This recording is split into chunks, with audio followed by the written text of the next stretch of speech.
성도 여러분, 반갑습니다. 오늘부터 6번 걸쳐서 나는 누구인가 란 주제로 강의를 시작하도록 하겠습니다. 먼저 서론 내용이 되겠습니다만은 저희들은 질문하는 존재죠. 질문을 하면서 자라고 배우고 성장합니다. 어릴 때는 보이는 모든 것이 질문의 대상입니다. 그러다가 성숙해지면서 그 질문들은 점차 질문하는 자기 자신으로 옮겨갑니다. 나의 존재에 대한 질문, 삶의 목적에 대한 질문, 이런 질문을 묻고 그 답을 찾아갑니다. 최근 우리 사회에서 일고 있는 그 인문학 바람은 바로 그런 질문에 대한 사람들의 목마름의 표현이라고 할 수 있습니다.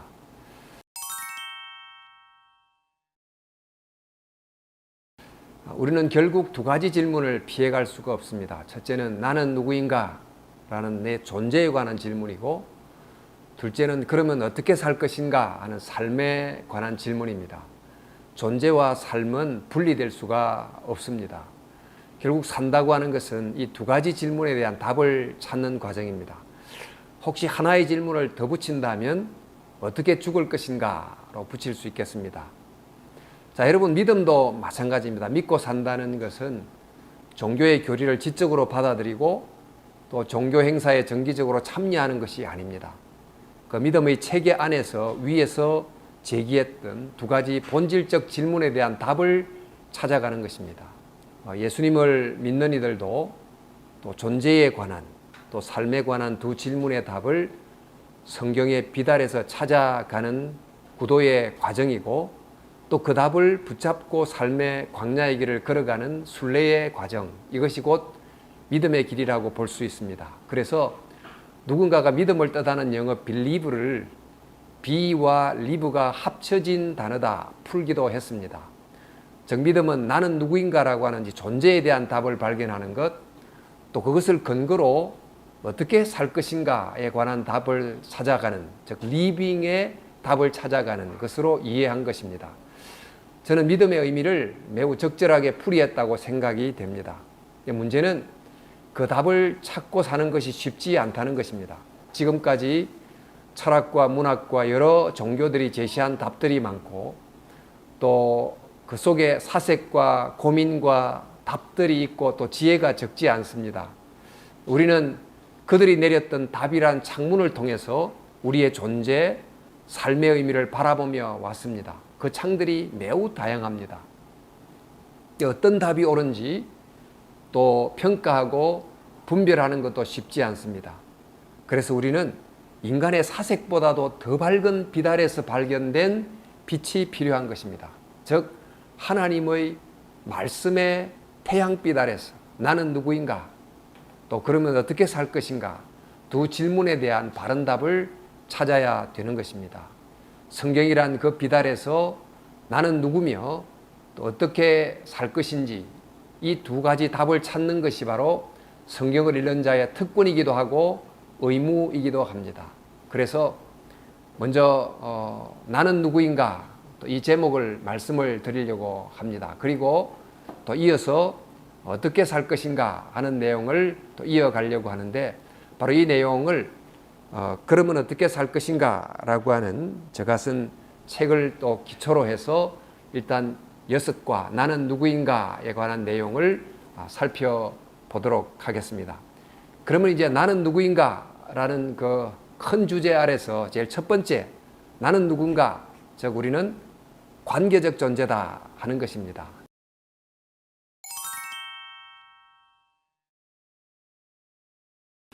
삶이 무엇으로 이루어져 있습니까? 삶을 이루는 것들이 참 많습니다. 우선 생각나는 것은 가족, 친구, 또 우리가 사는 동네, 다니는 직장, 또 우리가 사는 어떤 지역이 갖고 있는 특정한 기후, 그리고 환경, 이런 등등이 삶을 이루고 있지요. 삶을 이루는 이런 요소들을 열거하자면 대단히 많습니다. 우리는 이런 것들 속에서 삶을 살아갑니다. 따라서 내가 누군가 이런 질문에 답하려고 하면 바로 내가 살아가는 이 삶의 여러 요소들과의 관련을 반드시 살펴봐야 됩니다. 우리가 어떤 생명체, 생물을 제대로 알려면 그것을 현장에서 가져다가 실험실에 가져와서는 구성 요소를 분석하고 살피고 그럽니다. 또 이것을 분석하기 위해서 때로는 그 생명체를 죽이고 또 현미경으로 자세히 관찰하기도 합니다.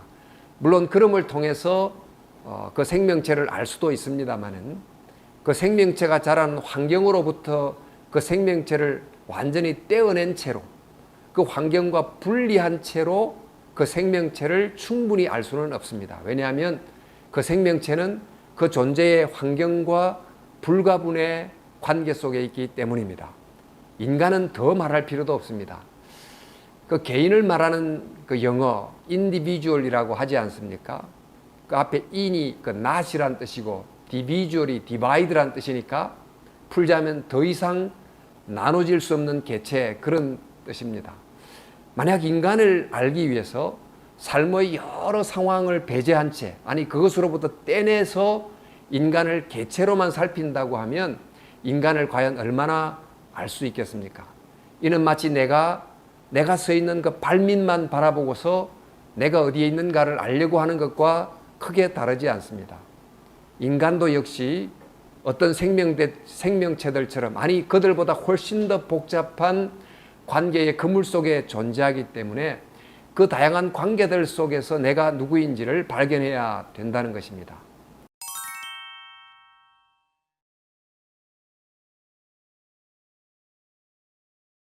자, 그렇다면 인간의 삶을 형성하는 관계는 어떤 것이 있겠습니까?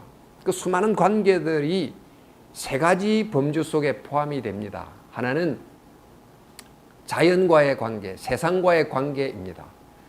우리의 삶을 형성하는 그 필수적 관계는 우리가 몸을 가지고 살아나가는 자연과 환경이지요.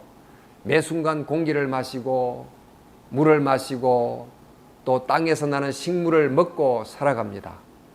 사실 오늘의 우리의 삶은 그 어떤 생명체의 희생을 통해서 살아갑니다.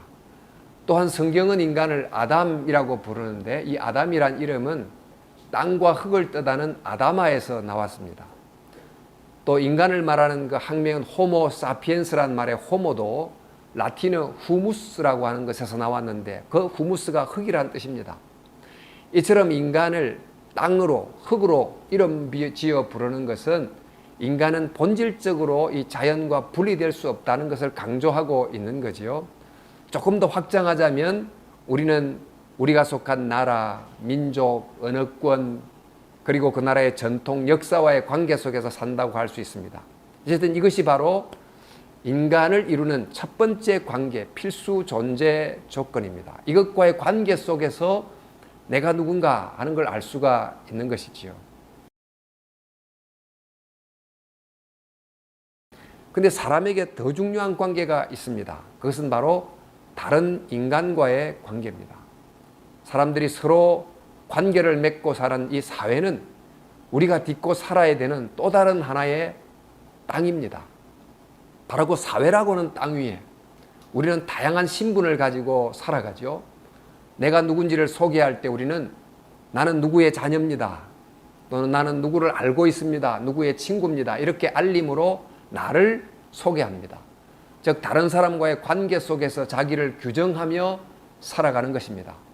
이처럼 사람들과의 관계가 사람에게 굉장히 중요하기 때문에 아예 사람을 부르기를 인간, 즉 사람들 사이에 존재하는 자 이렇게 부르지 않습니까? 또 동양이 말하는 삶의 핵심 미덕인 인이라는 것도 이인이라고 하는 한자어에서 유래했습니다. 서양의 유명한 실존주의 철학자 하이데거가 인간을 부를 때 그 인간이란 뜻의 독일어 그 멘슈라는 단어를 쓰지 않고 다자인이라고 하는 신조어를 사용했습니다. 여기서 다란 말은 there란 뜻입니다. 거기 이런 말이에요. 자인은 비, 존재라는 뜻인데 붙이면 거기 있는 존재란 뜻입니다. 바로 거기라는 것은 인간이 인간과 맺고 있는 다양한 관계를 총칭하는 것입니다. 인간을 거기, 즉 세상과 인간과의 관계 속에 있는 존재로 이해한 것입니다. 이처럼 동양과 서양이 다 같이 인간을 자연이란 공기뿐 아닌 사회라는 공기를 마시며 살아가는 관계적 존재로 정의한 것입니다. 우리는 관계를 떠나서 나를 알 수 없습니다.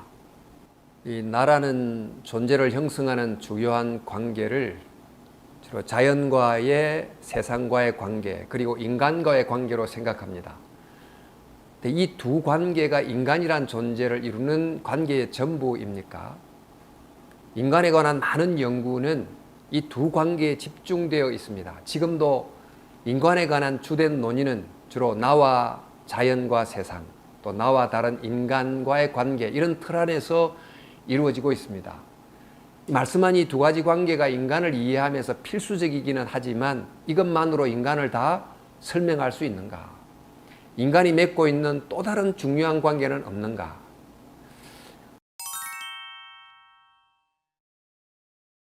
자연과 인간과의 관계 안에서 우리가 존재한다고 생각하고 있다면 가장 중요한 하나의 관계를 보지 못하고 있는 것입니다. 자연도 인간도 스스로 존재하지 않습니다. 무엇인가 의해서 존재합니다. 즉 의존적 존재입니다. 서로를 의존하면서 존재하는 바로 이것들은 이 모든 것을 존재케 한 그 누군가의 의존에 살아가는 것입니다. 즉 세상에 존재하는 모든 것들은 이것들 존재케 한 존재의 근원이신 하나님과 뗄래야 뗄 수 없는 필연적 관계 속에 있는 것입니다. 우리 모두는 다 의존해서 존재하는 존재들이지만 오직 하나님만은 스스로 존재하는 분이십니다. 성경이 그렇게 말씀해 주고 있지요. 그런데 바로 이 관계는 우리 눈으로 잘 보이지 않기 때문에, 사람들이 잘 의식하지 못하기 때문에 모르고 지냅니다. 그러나 가장 깊고 근본적인 관계입니다. 마치 공기가 보이지 않기 때문에 의식하지 못하지만 생존의 가장 기초적인 것과 같습니다.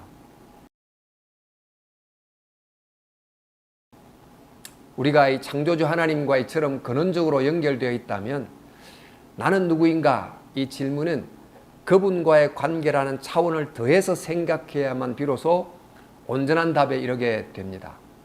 우리 평면의 종이 위에 그려진 건물을 보는 것하고 입체로 만들어진 모형을 통해서 건물을 보는 것은 차원이 다릅니다. 또 흑백으로 묘사된 것에 컬러를 더해버리면 대상에 대한 이해의 차원이 또 달라지지 않습니까? 이 더해진 하나의 차원이 엄청난 차이를 가져옵니다. 하나님과의 근원적 관계란 차원을 더해야 비로소 내가 누군지를 제대로 볼 수 있는 것입니다. 예수님께서 세상에 오신 이유를 말씀하시기를 양으로 생명을 얻되 더 풍성히 얻게 하려 함이라 하셨습니다. 지금 양이 생명을 가지고 있습니다. 근데 더 풍성히 얻게 하려 한다. 이 무슨 말씀을 하는 것입니까?